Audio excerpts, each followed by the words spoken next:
You know, Jason, you helped give me my start in the business. That's an absolute fact. I'm not just kissing butt here. And my first show was 9 to midnight. Yes. And you have been at this longer than I have, and you've seen players come and go. You've seen rookies turn into vets, turn into retired guys.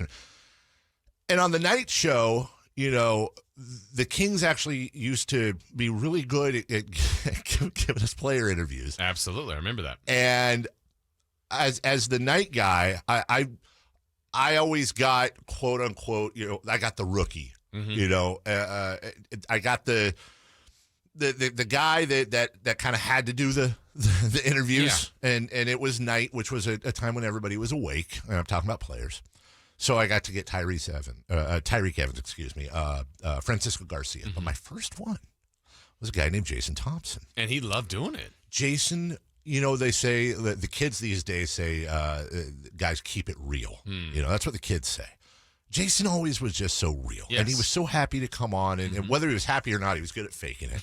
And through the years, you know this, you keep relationships with people. And I'm really proud to say that even though we don't talk as much as we should, Jason's one of those guys that still to this day, you call him, you text him, he's always there. He's always got a smile on his face. And he joins us right now as we say goodbye to ARCO Arena this Saturday. We'll be broadcasting 10 to noon. We've told you about that.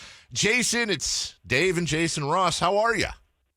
What's going on, guys? Yeah, I had to spice it up a little bit, give you the real Jason of radio. So here I am. Hey, man, I remember all this story. I remember asking you about the first, I said, what's the first car you bought? And you corrected me, and you said, it's a whip, it's not a car. I remember the popcorn incidents, and you and Dante. I mean, now it's like we're all old men here, Jay, but back in the day, I mean, there's a lot of good times, my man. Yeah, man, I honestly, like I was a 21-year-old from New Jersey. I had been to California one other time.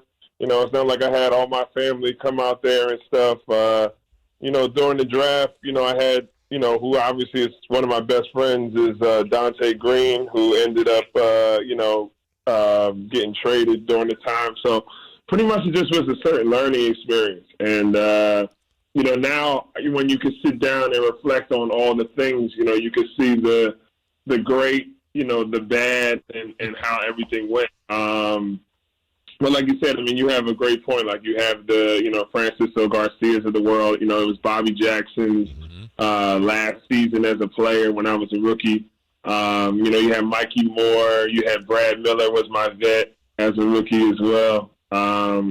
Or, I mean, you know, when I was a rookie, and then, you know, just like you said, I had Bobby Brown, Dante, and, I mean, the list goes on. I mean, like I said, you had the time when, you know, the popcorn incident and how viral that went. Yep. You know what I mean? And it just was, it was a lot of, you know, crazy memories. And like I said, the one was not knowing that if you'll ever be playing in ARCO, let alone in Sacramento. That one was probably the most crazy. And then, you know, having the last game of the season, going out to see the fans, and not knowing if it was the last time you were going to see them. Yeah, well, so thinking about that, I mean, you guys were in that uncertain time, which no one else had to go through. But what do you think of when people bring up ARCO Arena? What's some of the first thoughts you have? Well, I mean, you know, you go from just, you know, the history before us. You know, you go from the, you know, the glory days with Rick and C-Webb and Vlade and Bobby and, you know, just, you know, Paige and just all those, you know, those memories that you watch from afar and to be around it. And obviously, you know, with certain things, business and those type of things, you know, you may not have the certain success. So it kind of, you know, gets overshadowed a little bit. But, you know, you can go from that, from, you know, Sign Lady to the Goon Squad, you know, and the list goes on of those type of things, having the practice facility across, you know, from the arena. And like I said, just having, you know, the arena not in the city, but outside, and how, you know, regardless of through thick and thin, you know, the type of fans that were there, you know, during those tough times. Jason Thompson joining us. And Jason was so good during the whole relocation saga. Our little local documentary, Jason was kind enough to sit through that, sit for us there after practice. And, one of the things I'll never forget was the Here We Stay night towards the end. We thought it was going to be the last game before going to Anaheim. And I've told the first half of the story before, which is I helped organize that with a bunch of other people. Security came to me at one point and said, you got to tell everybody to go home. There's a fire code thing. And that's when I got up on the ladder with the microphone. But what doesn't get talked about, I think, nearly enough is that was a game you guys, I think that was the Laker game, lost in OT to the late, great Kobe Bryant and the Lakers again. Everyone could have been in a bad mood, but it turned into a celebration. And as I'm on top of the ladder, all of a sudden I see walking out Dante, Tyreek, Francisco, and you. 4 of my rookies, by the way, that all came out, grabbed the microphone and talked. And Jason, that had to be just one of many moments where it went beyond basketball for you, where you really were always such an active and good part of this community. No, for sure. I mean, those are definitely, certain type of moments that you don't really realize it until, after it. And, I feel like, you just telling me that kind of just gave me, some chills. Right. Like I said, you just have your blood, sweat, and tears, and regardless of the stuff that was going on, you take your ego aside and know how much you love the game and know how much, diehard fans you have in that city. And, unfortunately, over the past, certain amount of years, they have to go through, not, winning in playoffs.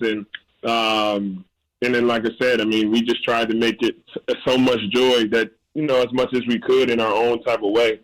And like I said, that was a thing where, like I said, you just didn't know if we were going to be coming back, if we were going to change and relocate. So I thought the least that I could do and some of the other guys could do was just show how much love and appreciated that we are, during those tough times. So, you ended up getting to a couple different teams after the Kings, but I'm thinking about your playing experience to fan experience in each city. What was Sacramento like, maybe in comparison to some of your other stops? Yeah, I mean, I think that just for me being from a small school, you had that type of small city, that love, you know what I mean? Like you didn't, at the time, there were no other major sports in the city. So it was just only us. And, everywhere you went, people knew you and had love. And that's a different type of love in the major type of sports cities because, they have, baseball, football, soccer and hockey and other things. So, when you have that and you're focused on, your team and that sport, it's like I said, it's just a lot of love that comes from there. So that's definitely one thing that I always remember about the city. And, everywhere you go, there's going to be, a Kings fan there. And, you try to, be cordial, but, I tried to at least, take pics and sign autographs as much as I could to be, a regular bystander, regardless of the age that, we were. Because like I said, when I was there, I was 21 and, was there for seven seasons. Yeah, I grew up a little bit here. And I also seeing you and Dante, I mean, let's not forget on the sidelines of Sacramento Mountain Lions games, watching Dante Culpepper and Denzel Washington's son as a running back, and all showing up at high school games. And Jason, I don't even know if you're aware of this. You know that nobody's played more games at ARCO than you? Yeah, I knew that for the longest. Yeah, the longest tenure. Yeah, people did tell me.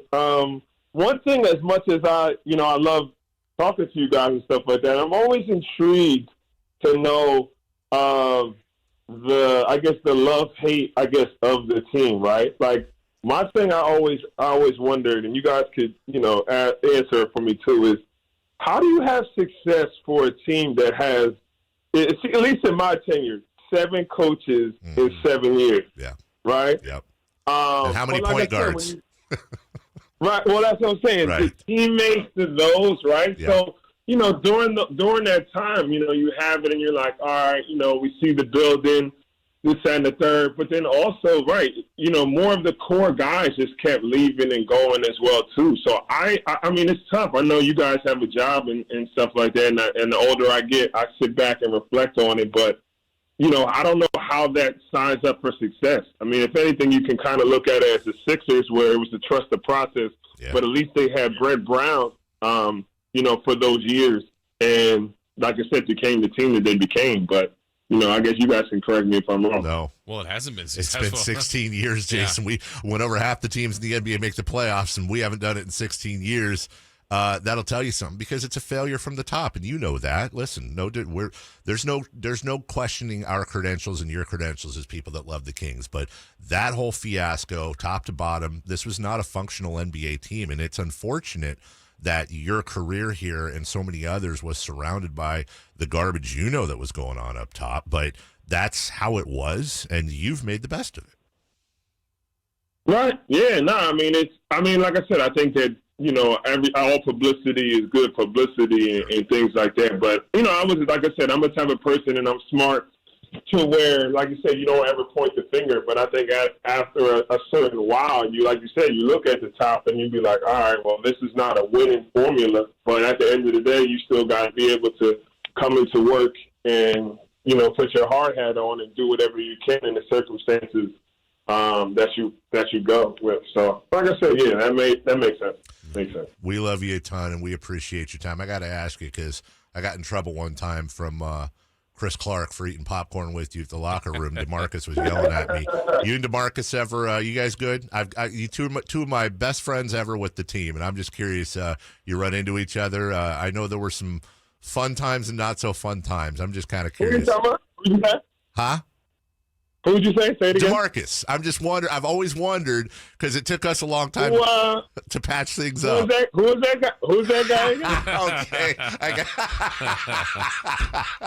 That's honestly, my guy. Man, look. Like, my thing is I always, and it's a good thing that you say it, right? Like, there is if you guys know my personality, it's got to be a way for me not to like somebody, right? For certain things, right? Sure. So I'll keep certain things under wraps. But my thing is that I always respect people's games.